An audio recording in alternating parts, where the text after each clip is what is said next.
Prime Field. Stop looking at the AP ranking number and look at the structural reality on the floor. The media narrative is fixated on the SEC and the UConn revenge tour, but if you look at the game tape from December 7th, the most complete championship roster in women's college basketball is wearing UCLA blue. The Bruins are 9. They're sitting at number 4, but their dismantling of an undefeated Oregon team tells us the one thing the box scores hide. This team isn't just winning, they're physically breaking opponents. Let's start with the paint dominance, because this is where the title will be decided. Freeze the frame on the Oregon matchup. This final score is irrelevant. Look at the rebounding margin, 52-29. That is a plus 23 advantage on the glass. In high major basketball, that isn't a statistical variance. That is a physical overwhelming of the opponent. UCLA isn't just rebounding, they are erasing second chance opportunities for the opposition while generating high efficiency looks for themselves. Watch the interior spacing here. You see Lauren Betts operating in the post. Against Oregon, she puts up 24 points and 14 rebounds, but look at how she gets them. She's sealing her defender deep in the restricted area. When she catches the ball this deep, the defense has to collapse. That's gravity. When you have a center demanding a double team on the catch, it compromises the entire defensive rotation. Oregon tried to front, they tried to help from the weak side, and Betts punished them with 5 blocks on the other end. That is two-way dominance. The stat sheet says UCLA won the paint points 40-28, but the film shows Oregon's interior defense completely collapsing. They couldn't rotate fast enough because they were too busy trying to body up a front court that is simply bigger and more skilled than them.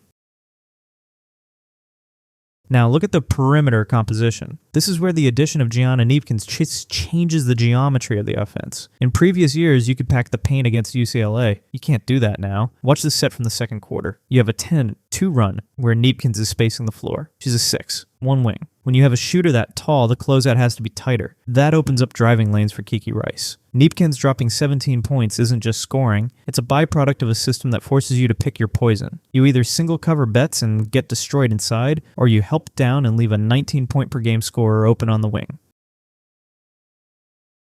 Let's talk continuity, because this is the metric that separates contenders from pretenders in March. Look at the lineup data. 5 of the 6 core players from a Final Four team are back. In the transfer portal era, that is a statistical anomaly. Most teams are reintegrating half their roster. UCLA is running sets they have been perfecting for 2 years. Kiki Rice isn't learning the system, she's mastering the reads. Charlize Ledger-Walker is back healthy, adding another high IQ ball handler who understands tempo.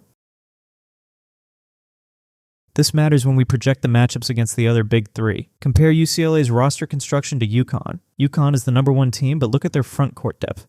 They are guard heavy. They rely on Sarah Strong at the 4. Strong is elite, but she gives up size to Betts. UConn has minimal true post presence to counter a 6. 7 center with footwork. If they play today, UCLA controls the pace because they control the rebound. Look at LSU. They have size with Kate Koval at 6'5", but they are relying on freshman depth. Divine Barrage, Bella Hines, Grace Knox. These are talented players, but they have low floors. Freshmen make rotation errors. Freshmen miss box outs in crunch time. UCLA's core has played meaningful minutes in the Elite 8. They have processed the speed of a Final Four game. That experience gap is massive when the pressure creates turnover variance. And finally, don't underestimate the trauma factor. This team lost by 34 points to UConn last year. That kind of loss breaks a program, or it galvanizes it. The film from the Oregon game shows a team that is playing with a specific kind of defensive anger. They aren't just trying to win, they're trying to suffocate the opponent. The West Coast bias is real, but the efficiency metrics don't lie. While the media is talking about Texas's backcourt speed or LSU's star power, UCLA has built a roster that checks every analytical box for a champion. Elite rim protection, high rebounding rate, perimeter shooting with size, and veteran continuity. If you're ignoring UCLA because they play in the Pacific time zone, you're going to wake up in April wondering how they cut down the Nets in San Antonio.